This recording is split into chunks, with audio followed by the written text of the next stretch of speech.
Hi everybody, this is Dr. Kenny, and I want to talk a little bit about how to navigate your Basic Art Experience course. So the first thing you're going to want to do is get into the course. Make sure that you're in Art 1000 Basic Art Experience. On the left-hand side, you're going to see a lot of information. These are your assignments all in one area. We haven't got that open yet, but definitely they're in the modules. So the most important place for you to go, first off, would be home. And here you can see there's your home page. This is where announcements will happen, the syllabi, modules, CUW Central, and CUAA Central. Let's look at the modules. So the modules are all in a row. First off, we have the first assignment, enrollment verification. This needs to be filled out and completed before Friday. This is for 8 weeks courses, which Basic Art Experience is an 8-week course. It has to be done the very first week. This is an agreement that you are going to be enrolled in the class and that you're going to attend and you're going to do all the things needed to pass the class. After you've filled this out, then you want to go back over to your modules, and here you're going to see a welcome from me, resources in here, and then here's a little bit of information about me. So you can go ahead and take a look at that. There's me. Hi. Here's some information about me and my life and some of my qualifications, and probably boring reading, right?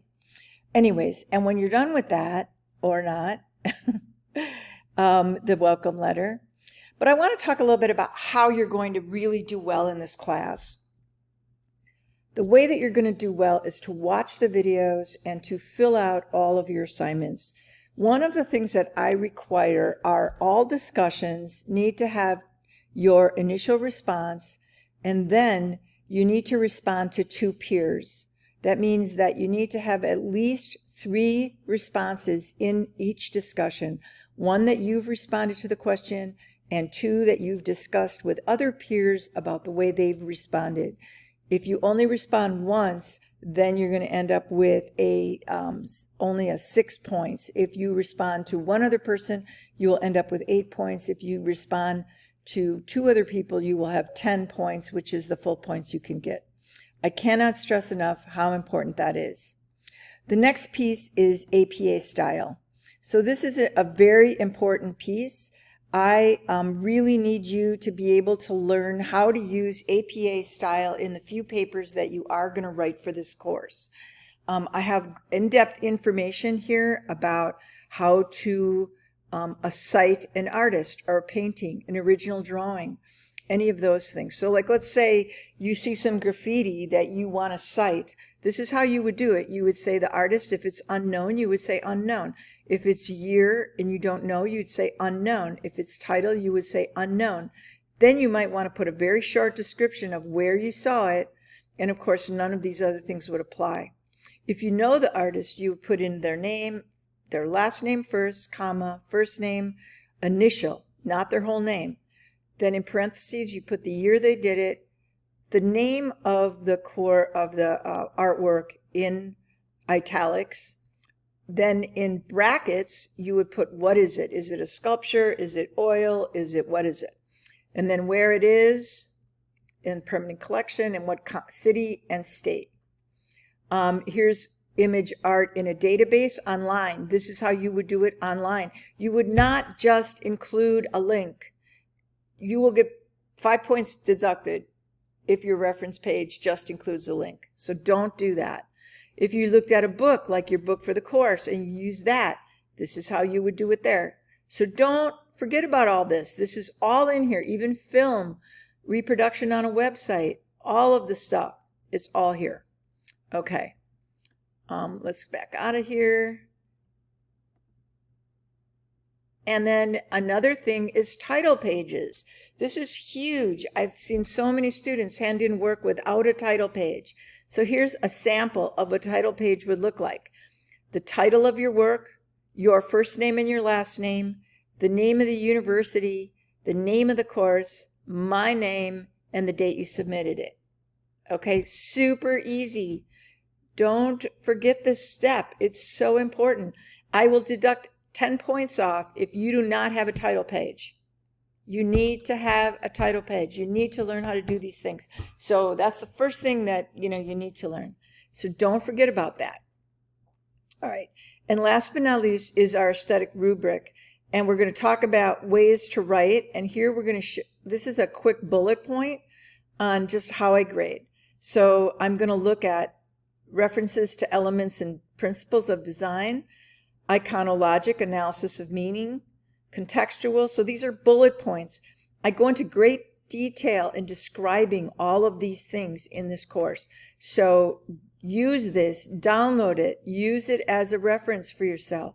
It's extremely important, and it's going to increase or decrease your grade accordingly, right? So this is just a real easy bullet point to say, oh, did I do this, this, and this? Oh, I got it. I'm good. Okay. Let's go back out. And then if you want the long version of that, so here's the bullet point, and then here's the same thing in a longer version, and you can read through all of this, right? So either way, it's cool. You can do either one. One thing I do really count on a lot is your response. I want to see a personal response. So here's a presentation rubric and writing tips and so on, and you can go through all of those. Next, we're going to go into what you're going to see. So the first thing that I need you to do is a museum gallery paper. So the museum gallery paper is a visit to an art museum or a gallery in person, not online.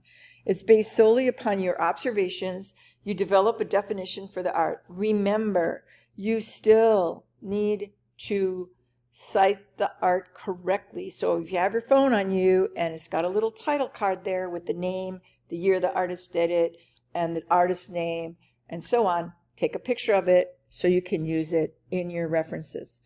Very simple. You're going to say the name of the piece might say, let's say you visited the Milwaukee Art Museum. You could say, my visit to the Milwaukee Art Museum might be your paper. This does not have to be long. It's one page. Just as some things that stuck out to me, that's it. Very easy just to get you started looking at art. Oops. Okay, let's get back out of there. And then, oh, I went too far. And then we have our discussions. Here we have our discussions. And then the visual narrative personal journal.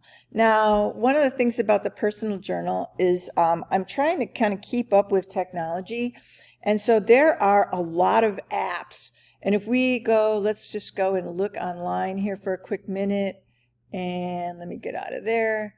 And let's just put in apps for personal journals for your phone. Okay, so here we go. Look at them all. There's all kinds of them. So there's some for your, the apps, the Apple Store has a really nice one, Journal on the Apple Store. There's, some for your Androids, like whatever. But what's nice about these is you can collect pages and you can download them as a PDF. So at the end, when you're going to need to do this, actually hand this journal in, then you can do it, you can do it right on your phone. So like you can take pictures of artwork that you've seen, take pictures of the woods when you went walking with your kids, take picture of something you painted or you did yourself. The whole point of this journal, why I'm asking you to do this journal, is because I want you to take the time to notice the beautiful artwork around you. I don't want you to just be going through the course and sort of, like going through the motions. I really want you to take a moment to slow down. It's summertime. This is a great time to take this course because everything is blooming. The flowers are blooming. Everything is beautiful, right? I mean, I went out this morning. Let me just see if I can pull this up. I went out this morning and I took some pictures of, that's a beehive I'm working on for Grace Lutheran Church. But I went and took some pictures in my garden. So here's like a beautiful picture of some just wild violets that are growing up underneath my magnolia tree. How pretty, right? So you can say, oh, I noticed this today. And then these magnolias, I mean, this violet just grew up out of nowhere underneath my magnolia tree. And it smells lovely. And I'm so happy I saw it. Okay. So really basic. Don't get intimidated by the journal. You don't have to do a lot of drawing, but you could do poetry, photography, collage, anything that you did. Like maybe you went to a wine and sip, you know, or sip and paint or whatever the heck they call them. You could do one of those, whatever's clever. And you can scan them in. You can handwrite the journal, or you can do like I said and just get one for your phone. And then this is not get handed in till week 7. So you're working on this through the whole semester, the whole 8 weeks. You pick out 5 to 7 of the best pages, and those are what you hand in. Okay, pretty basic. Okay. So all of that is here. And then every week it's very similar. You're going to have discussion, you're going to have a unit. If we go into the unit, there should be videos in here. And you're going to watch those videos talking about the unit, right? And this helps you if you watch the videos. It really, some of this stuff is not in your book. There's other reading articles, like for example, scribbling. Here's the whole piece on scribbling. So we're using your book for a lot of the course, but there's also some stuff I want to add about art that's not in the book. The whole point of this course is for you to get an understanding how important art is in our lives, and especially our lives of our children and even us as adults. And that art is not just for artists, for people who are, like Van Gogh or Michelangelo. Art is for everyone, just like exercise is for everyone. There's so much research about how art literally changes your brain chemistry, that after 45 minutes of drawing, that you change the serotonin levels in your brain, just like as if you would have taken an antidepressant. Your body responds to this hand-eye coordination in a way that is incredible. So I want you to just relax and have fun. Then we talk about the elements and principles. And notice that there's a quiz here. This quiz you must read before you take the quiz, the study guide. If you don't read the study guide before you take the quiz, guarantee a fail. 100%, you're going to fail. If you read the study guide, have it printed out even next to you, there's like nothing on that quiz that is not on that study guide. No tricks. Everything is there. And then there's one in section 4. And then there's this interview for an artist. This can be an artist or an art teacher. And this is to talk to someone who makes art for a living, so that it starts to really reinvent the way that you think about art. And then there's the interview summary Dropbox. So here, this is when you start it. You got the guidelines for it the week before.